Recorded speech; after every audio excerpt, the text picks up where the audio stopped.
What's up, everybody? I know we're just waiting for things to start up, so I'm going to give it a second. What's up, everybody? How's it going? Let's talk about COP. Baby.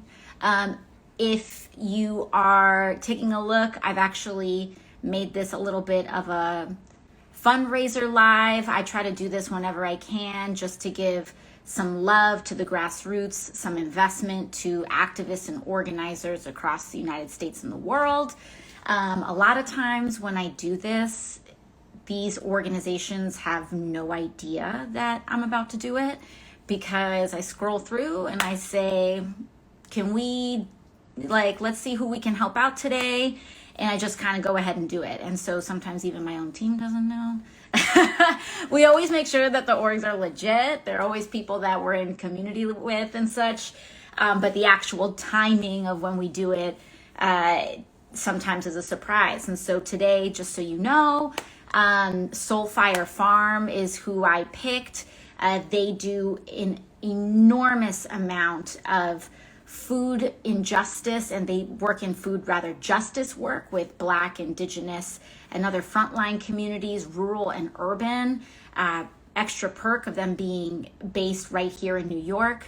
But you can go check them out. They also do a lot of Skillshare online, so you can learn a lot from them. A lot of just frankly skills on making your food practices more sustainable. If you want to do an urban garden, if you want to do something in your backyard, or if you just want to plug into food justice work with Black, Indigenous, and frontline communities, check them out, show them some love if you'd like, but I just decided to append them here. But overall, let's talk about COP, okay?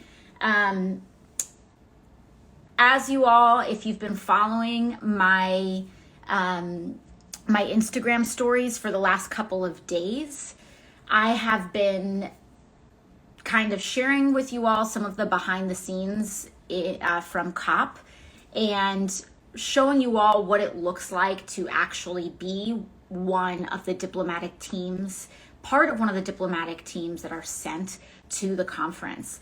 And so for the last couple of days, I've been showing you all the nuts and bolts in terms of what I've been seeing. What does a day look like? Who do you meet with, etc.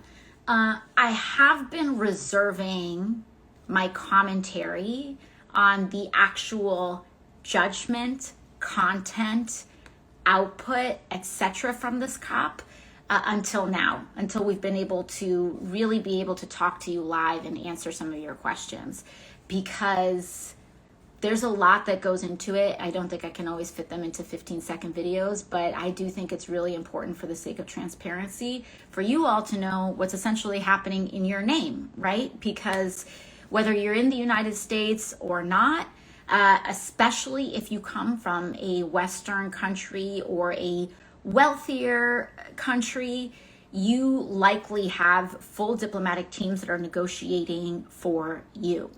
And what are they negotiating for? What are they saying? What is actually happening in these meetings?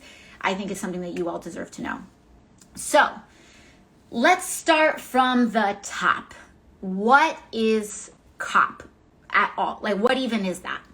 So COP is short for the Conference of Parties. But what it really is the UN Climate Summit. It's the International Climate Summit. And so what the UN Climate Summit is and what COP is right now, each year is a different year. This is COP26. So this is the 26th Conference of Parties to address climate change and overall the climate crisis. So, one of the big questions that I get asked is COP a joke? Is it useless? Is it just, the blah, blah, blah that, for example, Greta Thunberg says that it is? And I think that this is a really important question. So the thing with COP is that there's over 30,000 people that attend. There are different major segments of COP. There are the actual what they call the political confab area of COP, which is those party-to-party negotiations. But then there's also overall grassroots conferencing and organizing that happens in COP, as well as discussion of emerging trends and technologies and other sorts of things. So I think with this question of blah, blah, blah, the answer is like, yes, but there's a lot more to it than that. And I want to dig into it because I think it's really important that people understand that COP is important, even as we are disappointed by it. And this is why. Because my concern is that if people write off COP and if people think that it's just blah, blah, blah, then we think that that's a reason to ignore it. And the thing is that these negotiations and the outcomes of these negotiations are too important for us to ignore, even when we think that the results are underwhelming. And that is why I think it's so important that, for example, what Fridays for Future is doing in organizing massive protests during the conference and around the conference is extremely significant. We need people in the streets and we need pressure in there. And what I found is that in those negotiations, what I saw were leaders, global leaders at the highest levels, being very concerned and nervous about public sentiment and opinion. And I think that that is a very, very, very positive development, because in prior COPs and in prior climate summits, I don't think that these leaders were as hot under the collar about what the public sentiment and what public opinion of the outcomes of their negotiations were going to be. And the reason they weren't really as concerned before is because people weren't watching as much before. And so I think it's really important that we continue to keep the pressure up, because I want you to know that it's working. And one of the things that I see in politics all the time, whether it's in climate, whether it's in evictions, whether it's in all these other types of areas, I even see it sometimes when people would protest outside of the steps of the Capitol, is that politicians pretend, that's the important word, they pretend to ignore protests. They pretend to not see protesters. They pretend to not hear them. They kind of like, you'll be a big picket line and people will just be walking across them, kind of ignoring them. But they can't ignore them. And it does get to them. And I saw people in these negotiations feel defensive about the allegation that they're just blah, blah, blah. And that these things don't matter and that they're not doing enough. And that defensiveness often results in them it pushes them to try even harder to prove that it's not just blah, blah, blah. And so I just want you all to know that even if in some of these final results, even if it's still not sufficient, even whatever they come up with is still going to be more than what they would have otherwise, because there is increasing concern about the criticisms of the results of these negotiations. And so I think that I just want you all to know that it is being heard and felt on the inside 100%. Even if the sentiment that's trying to get across is that this is just a little thing that's happening. It's not a little thing that's happening. It very much is adding pressure inside of those rooms, because the thing is that there is a point of public opinion where if it gets so bad, it delegitimizes the institutions of governance, the institutions of finance, education, etc., their legitimacy begins to be questioned.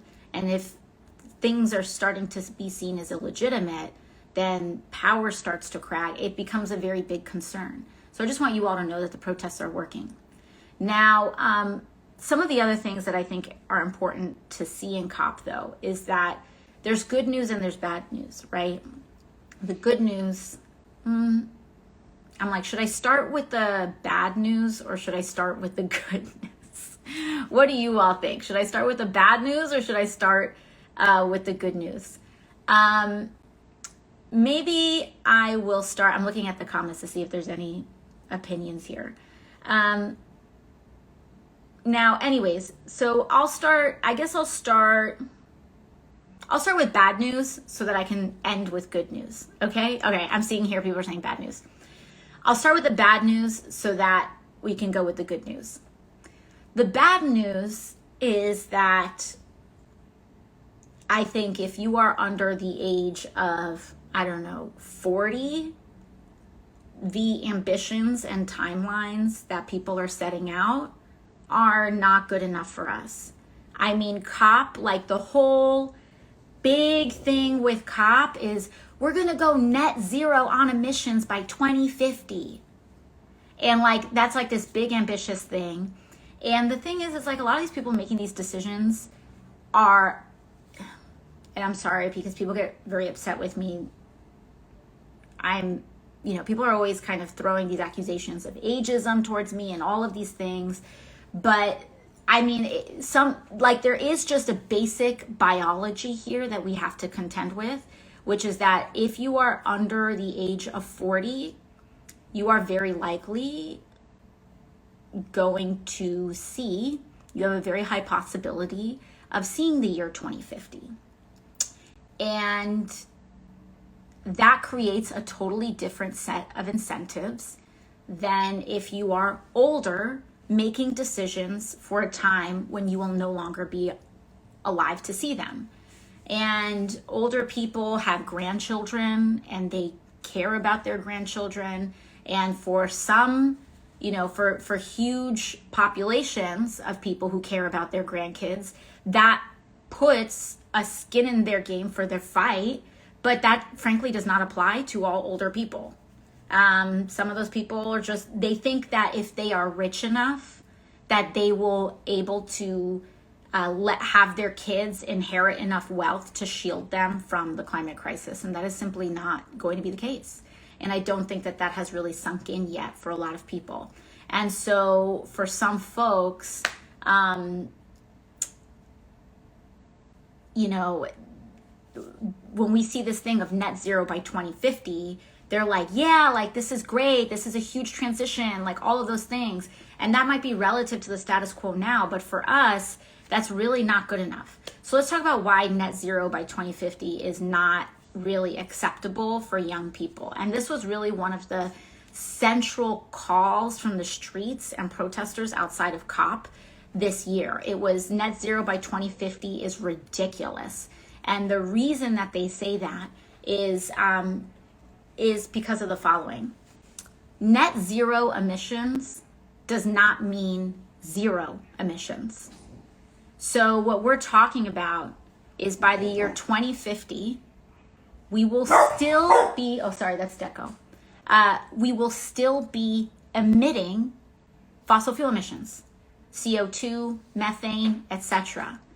And that's still what that means, net zero.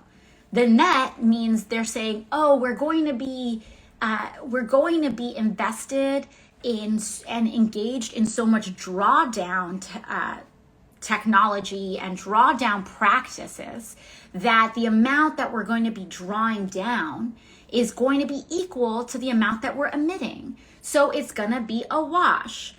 So that's great. By 2050. So that's not even a promise that we will have zero emissions even before I'm dead or any of us may die, and that is it's just not acceptable in a world of 1.5, 2 degrees, etc. Of Celsius worth of warming, because I don't think it's sunk in for a lot of people. A lot of people may not know this. We're living our day-to-day lives, but the stakes here are really huge. What we're seeing right now, for example, wildfires in California, what we saw in Australia, what we saw, even in our district here in New York 14, with Hurricane Ida and people drowning in their basement apartments, all of these things. Like, this is just the beginning, guys. And I'm sorry to tell you this, but this is the science of it. What we are seeing right now is just the beginning. And it's going to get worse and worse and worse. And there is a certain amount of worse that is already locked in. The governments knew that climate change was real over 30 years ago. And we had a very important opportunity in the early 90s with the Kyoto protocols and conference, etc., to address this problem before it started. A lot of people don't know about half of all emissions on Earth, climate change contributing emissions, about half of them have all been emitted since the first episode of Seinfeld premiered. So this is a very recent problem that has created global instabilities in, frankly, a course of 20 to 30 years. And so this is a huge problem that we're having. A lot of it has to do with emissions, and we have to draw them down. Not only draw them down, but we have to bring emissions to zero by 2050. So what do we do about that, right? Because if we do nothing, if we continue at the pace that we're at, which I do not believe is going to happen, I just want to set the record. But I want you to know that if the pace of emissions continues the way that it has been, we would reach up to 4 degrees Celsius of warming by 2100, and also by 2100. And these predictions are very hard to lock in because there's a lot of correlating and interlocking factors. But overall, what's been considered is that at 4 degrees Celsius, if we continue our trends and do not stop, for those folks that think that climate change is a hoax or that it's not real, we should do nothing about it, etc. By the year 2100, half of all land mass on Earth will be uninhabitable to human life. That means think of the Earth, think of the land, think of half of it and making it uninhabitable for human beings. Due to floods, due to heat, due to perpetual 24. We're talking about like worst case scenarios. It would be year-round Category 5 hurricanes. That there's no longer a hurricane season. It's just hurricanes at the risk of Cat 5s hitting all year round. Wildfires hitting all year round. Sea level rises, which probably stands to be one of the most catastrophic aspects of climate change for society. Like, these things are just going to be awful. So like, that's the bad news, right? The thing is people are like, well, why does COP underwhelm, or why does it disappoint in the first place? Like, it's important for us to understand why. A lot of people just say, oh, it's just the oil lobby, it's big ag, it's all of these things. They're paying off all of these systems, and it's corrupt, and all these people are corrupt, and that's why COP fails us. Now, it's not to say that it's not to say that those things aren't a factor. Especially, here's something that I learned. This blew my mind on this trip. I had no idea. So we have long known that big ag, factory farming, etc., our food systems are massive contributors of climate change. And we also know that they have enormous corrupting lobbies in the United States, Congress, and all over the place, right? Not just limited to the United States. We've known that. I've known that. But what I did not know, and this was something that a member had shared with me, is that there have been periods, including in the present, that the amount of money that big ag spends on lobbyists in Congress is more than even defense lobbying, defense contractors spend. I had no idea. I always thought that defense contracting and all of that was probably one of the number one lobbies in Washington, and it is of course extremely, extremely powerful, but I didn't know that big ag often has more lobbyist dollars in influencing US policy than even defense does, which was, oh, and says who is big ag? Big ag is big agriculture. So factory farms, food systems, etc. When you go to the store and you buy chicken from, you know, Purdue Farms or these huge, huge, huge factories, factory farming, when we talk about like Monsanto and monocrops and all of those things, like that's big factory farming, not small farms, not local farms, not any of those things, but the big, massive stuff. So like, these are the bad news, right? That these lobbies are very, very corrupting. But what I also kind of saw at COP is that that's not the sole reason, actually, why things can be disappointing, outcomes can be disappointing on climate change. And again, I'm starting with the bad news, but I am going to end with good news. So don't get too, like, you know, don't be too sad, okay? Because I think that the moment we give up hope is the moment we're locked in with bad outcomes, okay? So I'm not here to also BS you and be like, oh, everything's gonna be fine. No, I'm not here to tell you that either. So anyways, why does it overwhelm? Yes, there's the lobbying piece that a lot of people talk about. And I don't want to underwhelm that.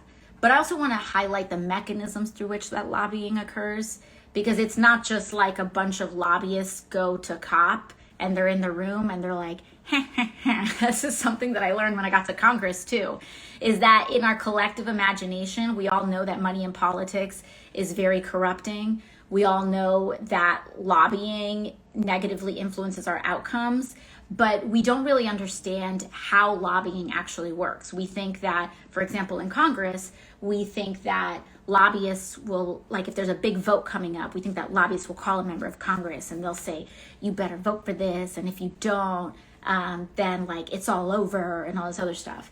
And like, yeah, some of that does happen, but it's actually not that heavy-handed. It's not that cartoonish. It works in very other kinds of ways, which I'm going to describe to you. So,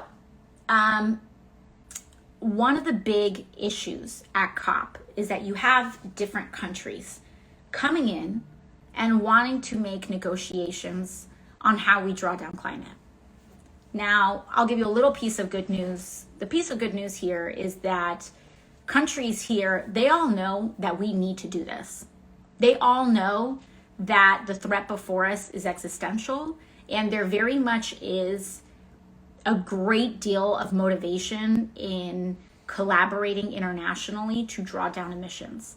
And for example, what we saw yesterday was that the United States, former Secretary of State and Special Envoy of the United States on Climate, John Kerry, announced yesterday that the United States and China have issued a surprise announcement that they will begin to open a collaborative, positive diplomatic relationship on specifically the issue of climate change in order to draw down emissions.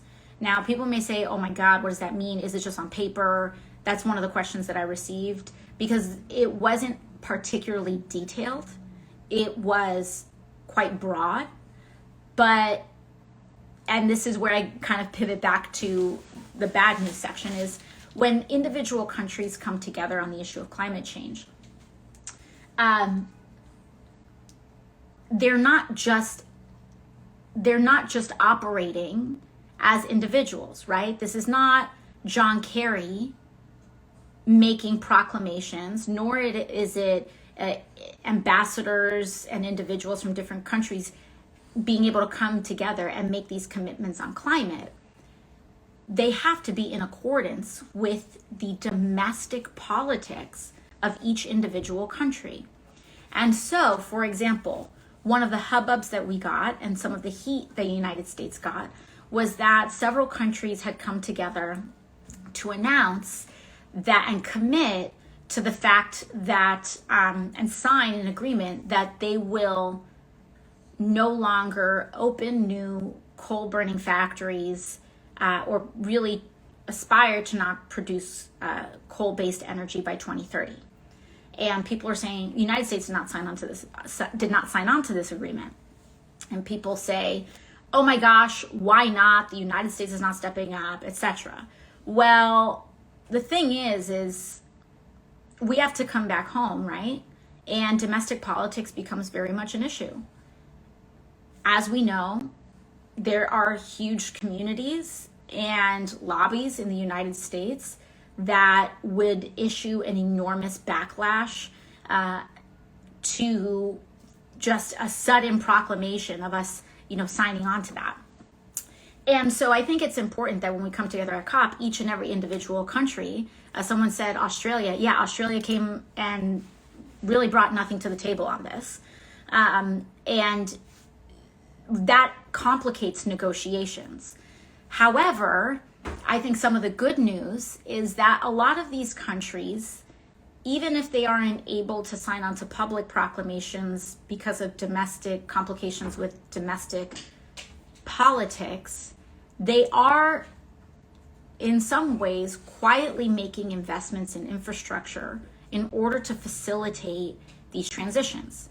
So the good news is that there is more that is being done to draw down emissions and transfer over to clean energy than is always publicly announced. Because sometimes making public announcements about these things can have negative domestic or political consequences, but there are a lot of factors that are happening, including market factors. The fact of the matter is there are some areas in the country and in the United States where solar power